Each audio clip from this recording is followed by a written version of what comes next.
അടുത്തത് കന്നിക്കൂറാണ്.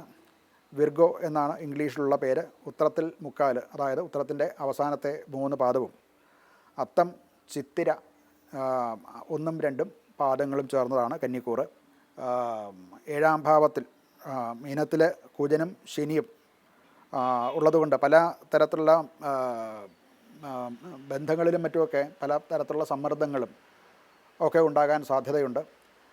അതുകൊണ്ട് ഈ മറ്റുള്ളവരുമായിട്ട് ചർച്ച ചെയ്ത് പരിഹരിക്കപ്പെടേണ്ടതായിട്ടുള്ള പ്രശ്നങ്ങൾ വന്നുകൂടും. അത് വേണ്ട വിധത്തിൽ ചെയ്തില്ല എന്നുണ്ടെങ്കിൽ അതുകൊണ്ടുണ്ടാകുന്ന കഷ്ടനഷ്ടങ്ങൾ അനുഭവിക്കാനുള്ള ഒരു യോഗം ഉണ്ട്.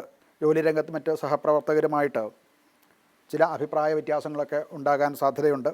എന്ന് മാത്രമല്ല, തൻ്റെ വാക്ക് തെറ്റിദ്ധരിപ്പിക്കാനും അത് കൊണ്ടുണ്ടാകുന്ന ചില അപകീർത്തികളും ഉണ്ടാകാനും സാധ്യതയുണ്ട്. ധനപരമായിട്ടുള്ള കാര്യങ്ങൾ നഷ്ടങ്ങൾ വരാൻ സാധ്യതയില്ല. എങ്കിലും ചിലവുകളൊക്കെ നിയന്ത്രിച്ച് അല്ല എന്നുണ്ടെങ്കിൽ ലാഭം ഇല്ലാതെ പോകുന്നതാണ്.